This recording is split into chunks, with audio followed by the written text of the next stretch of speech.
Imagine for a second that you're trying to build a house. You've got the blueprints, you picked out the tile for the bathroom, you're excited. Sure. But then you look down at the foundation. Yeah. And instead of concrete, you realize you're building on, let's say, marshmallows or fanned. Right. Or something that just shifts every time the wind blows. That is a recipe for a very, very expensive disaster. Exactly. Yeah. But here's the thing, and this is where I want to start today. Think about your own peace of mind. Not your house, but your brain. Your sense of calm. What is that built on? Because for a lot of us, if we're being totally honest, it's built on stuff that is just as shaky.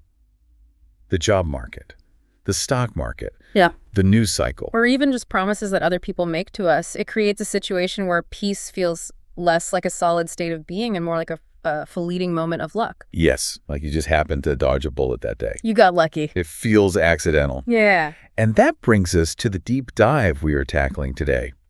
We have a really fascinating set of texts in front of us. We do. One is a passage titled Divine Provisions and the Peace of God, and the other is this very specific, almost rhythmic invocation sequence.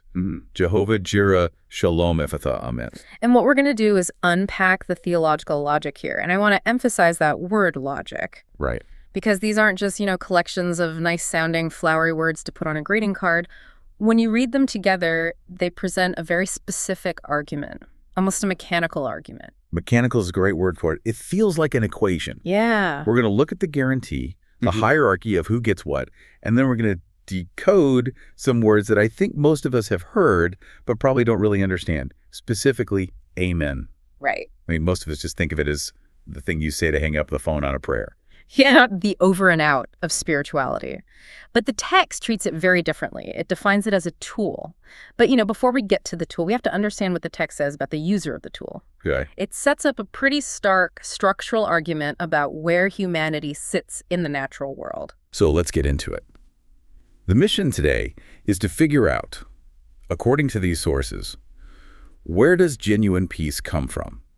And why is worrying considered like a logical error? To answer that, we have to start with the core concept in the title of that first text, divine provision. The text jumps right in with a bold claim. It says, the provision of God is a guarantee that brings us peace of mind. It doesn't say it's a hope or maybe. We'll see what happens. It says guarantee. Yeah. That word guarantee is doing a lot of heavy lifting here. In, legal or commercial terms, a guarantee is binding. It implies that if a condition is met, the result is inevitable. So the text is positioning peace not as an emotion you serendipitously feel, but as the inevitable result of a contract. Okay, so we have this contract, but then the text immediately pivots, and it pivots hard. It sets up this contrast between divine authority and, honestly, it's kind of a brutal phrase. You're talking about the lying mouth of a man. Yeah, the lying mouth of a man. Ouch. That feels incredibly cynical for a spiritual text, doesn't it? It does. It sounds like something a person says after a bad breakup, not a theological argument. It feels like it's saying, trust nobody. Everyone is a liar. It does sound bitter on the surface, but let's look closer at what it's actually analyzing. It isn't necessarily saying all humans are malicious liars who are out to get you. Okay. It's talking about reliability. So not that everyone is evil, but that everyone is, flaky? Fallible. Think about the last time you were truly anxious, deeply stressed. What was it about? Usually it's because you were waiting on a human variable. A boss to approve a budget, a partner to text back, a bank to approve a loan. Sure. You're waiting for a person to do the thing they said they would do, and you're stressing because you don't know if they will. Exactly. And the text calls this the lying mouth because even if that person wants to help you, they might not be able to. They get sick. They get fired. They change their minds. They just forget. Right. That's a good point. A promise from a human is always subject to being human. The lie isn't always intentional. The lie is the idea that a human promise is a solid foundation. The text is arguing. It's not concrete. It's sand. So by calling it the lying mouth of a man, it's just emphasizing the instability. The inherent instability of human-to-human transactions. It's saying, of course you're anxious. You're trusting a system that's designed to fail. Versus this divine provision, which the text says is never disappointed. Right. It's contrasting a variable, which is humans, with a constant, the divine.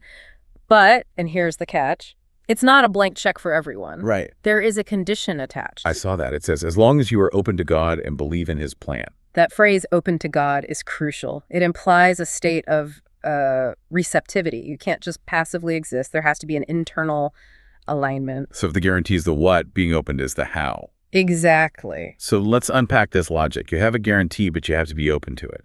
But the text doesn't just leave it there, all abstract. It uses some very classic imagery to prove its point. It does. We're talking about the birds and the bees.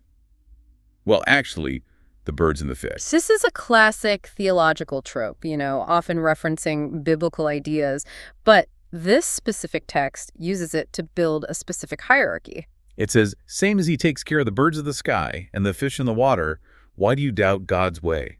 It's basically saying, look out the window. The birds aren't stressing about their 401ks. It's an argument from the lesser to the greater. But I have to play devil's advocate here. Yeah. I mean, this is a nice sentiment. Look at the birdies. But birds also get eaten by cats. Fish get caught in nets. It's a violent world out there. That's a great pushback. Is the text really saying, don't worry, nothing bad happens to nature? Because that seems easily disproven. Yeah, but I don't think that's the argument. The text isn't arguing that nature is free from danger. It's arguing that nature is provisioned. It's a systemic argument. Okay, break that down. Systemic how? A bird never wakes up and wonders, am I going to have to invent a way to fly today?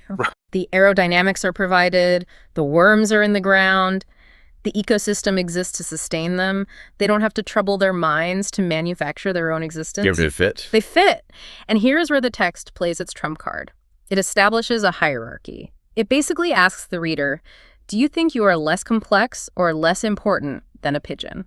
I mean, I hope I'm at least slightly more important. Well, the text explicitly calls humans his favorite creation. Favorite creation. That's a status claim. It is. Think of it this way.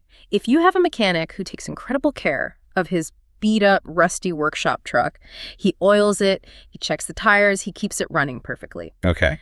How much better do you think he's going to treat his brand new Ferrari? Okay, I like that. The birds are the rusty truck. In this analogy, yes. The text is saying, God has a system to keep the lesser creations alive. You are the favorite. You are the Ferrari. So the doubt. Yeah. The troubling your mind. It isn't just uncomfortable. According to this text, it's illogical. It's a category error. You are worrying as if you are less important than a sparrow when the text claims you are infinitely more important. Precisely. And there's another layer to this hierarchy that makes it even more interesting. It talks about dominion. Yes, I underline that part. The text reminds the reader that God made man to rule over the animals of the earth and the fish on the ocean and the birds on the sky. Rule over. That's a power dynamic. It is. But usually when we hear dominion, we think about responsibility. We think, oh, I have to take care of the earth. Yeah. But this text seems to be using it to talk about anxiety. Exactly. This is the pivot. If you are the ruler, if you are the one in charge of the natural world by divine appointment, why are you worried about the things that the subjects of your kingdom already have? Oh, that's a cool way to look at it. Yeah. Like if the king is sitting in the castle worrying about starvation while the peasants outside are eating a feast, the king has completely misunderstood his position. Exactly. The source frames worry as a misunderstanding of your own status. You've forgotten who you are in the hierarchy. So when the text asks, why do you doubt God's way? Yeah. It's framing doubt almost as an insult to your own design. It's an identity I've crisis. forgotten you're the favorite. And that forgetfulness is what leads to the troubling of the mind. The text is trying to snap the reader back into reality, or at least the reality presented by the source. So we have the guarantee. We have the hierarchy. We have the Ferrari versus the rusty truck. Now I want to bring in that second source we have, the short one. Jehovah Jireh, Shalom Ephatha. Amen. It looks like a code, doesn't it? Or a spell. It totally does. And honestly, if I just saw this on a piece of paper, I'd have no idea what to do with it. But when you look at the definitions and themes in the first text, it feels like this second text is basically the SparkNotes version. It's the formula. It's the formula. So let's try to map these out for you. Let's do it. So first we have Jehovah Jireh. Now, generally in theology, this name means the Lord will provide. And if we look at our first text, the whole opening is about divine provisions. Right. It matches perfectly. Jehovah Jireh isn't just a name, it's a statement of function. It identifies the source of that guarantee we discussed. Okay. Then we have Shalom. Which is the Hebrew word for peace, but it's deeper than just no war. It means wholeness, completeness. Which links directly to the text's promise of peace of God. and the instruction to walk in peace. So Jehovah Jireh is the source, provision. And shalom is the result, peace. Okay, now what about Ephatha? This one feels a little more obscure. This one is interesting. Ephatha is usually translated as be opened. It comes from a story in the New Testament where Jesus heals a deaf man. He says, Ephatha, be opened, and the man can hear. Be opened. Now, look back at the first text. What was that condition for the guarantee we talked about? As long as you are open to God. Boom. There it is. Ephatha represents that state of receptivity. Think of it like a solar panel. The sun is shining. That's the provision. That's Jehovah Jireh. Right. But if the solar panel has a tarp thrown over it, it doesn't matter how bright the sun is. You get no power. So Ephatha is the act of taking the tarp off. Exactly. It's the command to the human heart to remove the blockage, to allow the provision to come in. So we have the provider, Jehovah Jireh, the goal, shalom, the method, Ephatha, and then we land on the final word. Amen. Amen. And this is where our first text gives us the most specific, detailed definition of the whole deep dive. And this is the part that I think really changes how you view prayer. It says, Amen means so be it. Therefore, it's an affirmation. We need to pause on that. We often treat amen as a period, a punctuation mark. Yeah. It signals to everyone else in the room that the prayer is over and we can eat dinner now. Right. Amen, pass the potatoes. But the text calls it an affirmation. It says it is a tool that reassures you in your moments of need. That is a huge shift. It says, amen, reassures you. So when you say it, you aren't talking to God, you're talking to yourself. In a way, yes. It's a feedback loop. The text says it reassures you that God will provide. It's a psychological anchor. So when you say amen or so be it, you are actively agreeing with the reality of the provision. You are cementing the belief in your own mind. It's like signing the contract we talked about earlier. Yes, the contract exists as a divine provision, but your signature, your amen, is what makes you feel the security of it. The text explicitly says there is no reason for you to trouble yourself once that affirmation is made. I really like that. It turns amen into this active thing. Yeah. It's not passive submission, it's active agreement. It is. It's you looking at the situation and saying, I agree that this is the truth. And that agreement is what displaces the worry. This is the crucial psychological insight here. You can't simultaneously agree that God provides guaranteed peace and also think, I need to worry about everything. Right. Those two thoughts can't occupy the same space if you truly mean amen. It's like you delete the backup plan. You can't say, so be it, and also, but just in case, I'm going to panic. Exactly. The text argues that the amen is the moment you commit to the safety of the bunker. You stop looking at the sky for rain. So, putting it all together, we have this sequence. Recognize the provider, Jehovah Jireh. Desire peace, shalom. Be opened, Ephatha. Affirm the truth, amen. It's a formula for mental stability derived from a theological premise. Which brings us to the application part of this deep dive. Because I love theory, but I need to know what to do with it on a Tuesday morning when I'm late for work. Right. And the text isn't just theory, it gives some instructions on how to actually behave. It asks a very direct, personal question. Why are you troubling your mind? That feels like such a gentle but pointed call-out. Why are you doing this to yourself? It implies agency. It implies that troubling your mind is something you are doing, not just something that's happening to you. Yeah. We often feel like worry attacks us, but the text frames it as an activity we engage in. That's empowering, but also kind of annoying, isn't it? It is.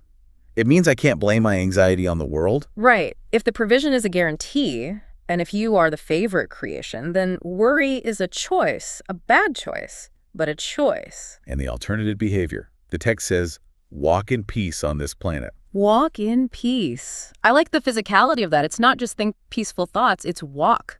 Move through your life, go to your job, interact with your family. The bearing of someone who is safe. Exactly. Trusting God's ways and his promises towards us humans, it really emphasizes the human part there. Like, this is a special deal for us. It brings us back to that lying mouth of a man, contrast from the beginning. It does. Walking in peace means trust in the divine authority over the chaotic evidence around you. It's a disciplined refusal to be rattled. Because you're relying on a different source of stability. It's fascinating how it ties the lack of worry directly to faith. It says, so if you are here on God's plan, why are you troubling your mind when you should be faithful? So the implication is that worry is actually a form of unfaithfulness. Ooh, that's heavy. Unfaithfulness. It is heavy. But follow the logic of the text. If I promise to pay for your lunch, guarantee it, and you sit there nervously counting your pennies the whole time, checking your wallet, Right. what are you telling me? I'm telling you I don't trust you. I'm essentially calling you a liar. You're insulting the host. Wow. Okay, so in this context, worrying isn't just a weakness, it's bad manners. Exactly. The text argues that troubling your mind is an insult to the divine authority. It's acting as if the guarantee is void. So the instruction to walk in peace is actually an instruction to show respect to the provider. That really flips the script on anxiety. It does. We usually think of anxiety as a sickness or something to be pitied.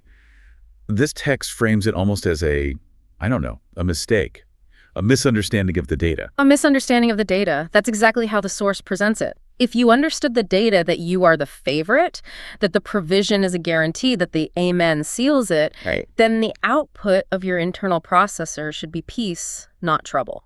It's the logic of safety. If you're in a bunker, you don't worry about the rain, this text is saying. You are in the bunker. Stop looking at the sky. And not just in the bunker. You are the owner of the estate. You rule over the birds and the fish. Act like it. Man, when you break it down like that, it really makes you think about how we carry ourselves day to day. We walk around so tense. Waiting for the other shoe to drop. Yeah. And these sources suggest that the other shoe is a myth, or at least it's irrelevant compared to the provision that's already been secured. So let's recap this journey because we've covered a lot of ground. Yeah, let's do it. We started with the idea of a foundation, the difference between the guarantee and the lying mouth of a man. Right. The realization that human promises are shaky, but the divine guarantee is structural. Then we looked at the hierarchy, the Ferrari versus the rusty truck. We aren't just random biological accidents. According to the text, we are the favorite creation. Designed to rule over a natural world which is already being taken care of. Then we decoded the formula. Jehovah Jireh, the provider. Shalom, peace, Ephatha, be opened. Amen, affirmation. And I think that amen part is what I'm going to take away. The idea that it's an active tool to lock in your belief. And finally, we landed on the application. Stop troubling your mind. It's unnecessary work. It's an insult to the host. Instead, walk in peace as a reflection of your trust in the plan. It's a powerful message. Whether you are deeply religious or just looking for a way to structure your mental health, there's something really compelling about the logic here. It asks you to audit your own anxiety. Yeah, to ask, why am I doing this? And it empowers you to take charge of your own peace of mind by actively affirming the guarantee, rather than passively waiting to feel better. So here's something for you to think about as you go about your day listening to this. We talked about dominion. The text says you were made to rule over the earth. Right. So, if you are designed to rule, does that mean that worrying is actually you surrendering your authority? If you are stressed by the things you are supposed to be ruling over, have you accidentally stepped down from your throne? That is a profound question. Are you the ruler or are you the ruled? Something to chew on. Thanks for diving deep with us today. It was a pleasure. Walk in peace. Catch you next time.